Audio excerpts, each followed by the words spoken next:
जय हिंद साथियों। वृत्त का हमने पहला पार्ट आपको दिया था, आई होप आपने उसको देखा होगा। और आज वृत्त के कुछ और क्वेश्चंस को सॉल्व करते हैं जो आपके पेपर के लिहाज से बहुत इंपॉर्टेंट होने वाले हैं। तो चलिए शुरू करते हैं और देखते हैं कुछ वृत्त के और क्वेश्चन। जैसे अगर हम आपसे बात करें कि एक वर्ग हो, क्या हो, एक वर्ग हो और इस वर्ग की भुजाओं को स्पर्श करता हुआ एक वृत्त बनाया जाए। क्या बनाया जाए? एक वृत्त बनाया जाए और इस वृत्त का क्षेत्रफल कहा जाए, तब आप क्या करोगे? यानी अगर सवाल ये कहा जाए कि एक वर्ग है, इस वर्ग के अंदर एक वृत्त बनाया गया, तो इस वृत्त का क्षेत्रफल क्या होगा? तो इस कंडीशन में दोस्तों ध्यान रखना, अगर हमें वर्ग की भुजा ए दे दी गई है, ठीक है, तब जो वृत्त की त्रिज्या होगी, किसकी? वृत्त की जो त्रिज्या होगी वो हमेशा वर्ग के भुजा का आधा होगा, वर्ग की भुजा का आधा होगा, ठीक है। तो ध्यान रखिएगा कि कभी भी अगर आपको वर्ग दिया जाए और वर्ग के अंदर एक वृत्त बनाया जाए इस तरह से, तब अगर वृत्त की त्रिज्या निकालना है तो त्रिज्या क्या हो जाएगी? a/2 यानी भुजा बाई 2, ठीक है। तो इस पर एक क्वेश्चन करता गया कि एक वर्ग के अंतः एक वृत्त बना है, वृत्त बना है, ठीक, जिसकी भुजा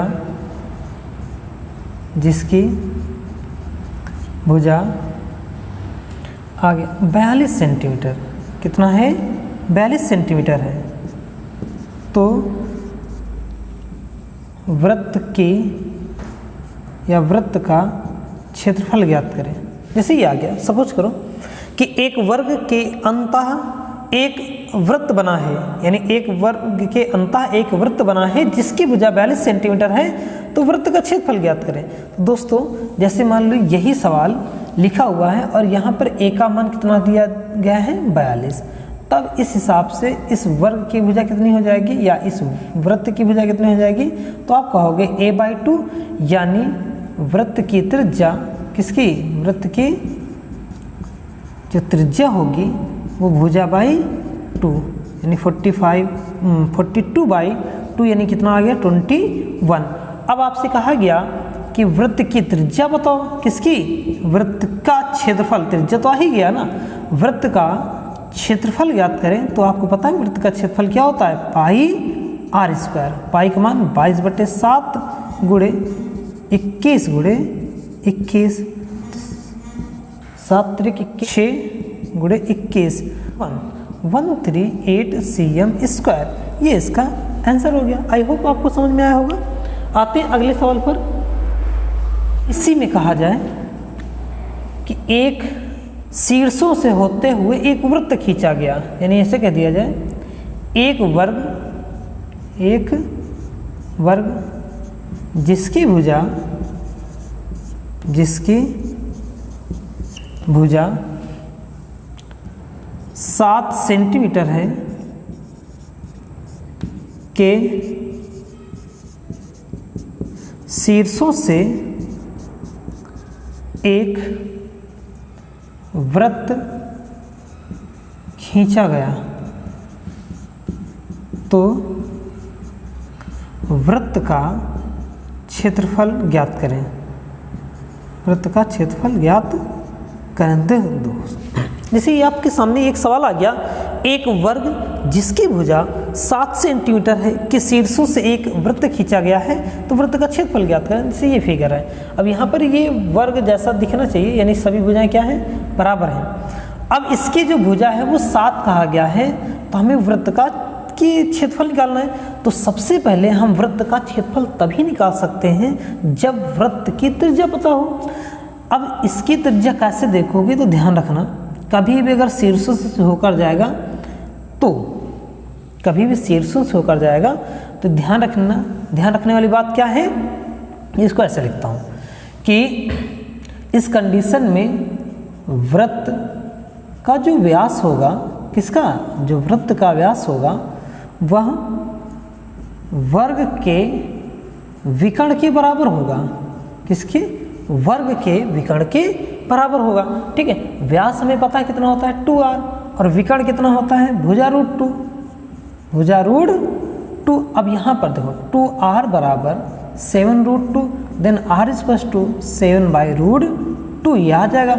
अब हमें चाहिए था क्षेत्रफल, तो दोस्तों क्षेत्रफल क्या होता है पाई r स्क्वायर। सवाल ये है, ये हमने कंडीशन बताई, तो 22/7, r का मान कितना है 7/√2 इंटू 7/√2, 7 से 7 कैंसिल, ये हो जाएगा कितना 22 इंटू 7/2, 11 77 सेंटीमीटर स्क्वायर। तो आई होप आपको ये समझ में आया होगा। ठीक है, आते हैं अगले क्वेश्चन पर।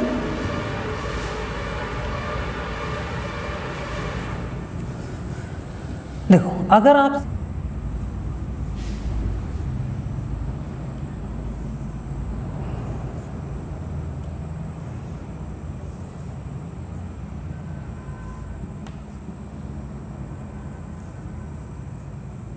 ठीक है दोस्तों, एक क्वेश्चन है कि एक वृत्त है। ठीक है, सवाल मैंने दिया कि एक वर्ग की भुजा 14 सेंटीमीटर है, जिसके अंतः तथा बाह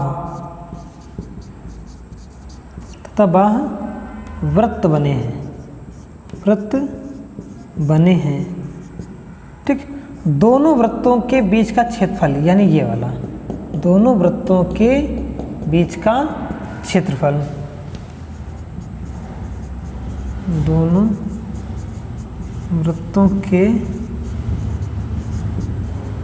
बीच का क्षेत्रफल ज्ञात करें। जैसे ये आपका सवाल आ गया।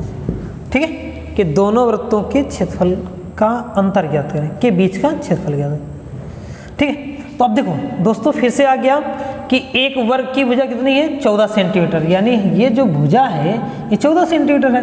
तो अगर हम अंतः वृत्त निकालें, अंतः वृत्त की भुजा, तो आप कहोगे जो अंतः वृत्त की भुजा होगी वो a/2 होगी। ठीक है, और बाह्य वृत्त की, किसकी? बाह्य वृत्त की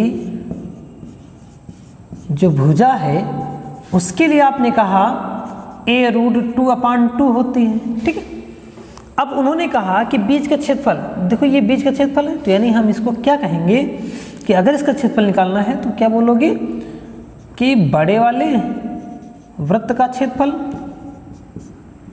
बड़े वाले वृत्त का क्षेत्रफल माइनस छोटे वाले वृत्त का क्षेत्रफल। तो ध्यान से देखें तो बड़े वाले का कहोगे πr² minus πr², pi common ले लीजिए। अब r का मान यहाँ पर देखो दोस्तों कितना है a/√2, और यहाँ पर रख देंगे तो a²/2 माइनस πa²/4। अगर हम पाई कॉमन ले लें तो πa²/2 कॉमन ले लिया तो ये कितना आ जाएगा? आप कहोगे 1 माइनस 1/2, यानी फाइनली कितना हो गया πa²/4।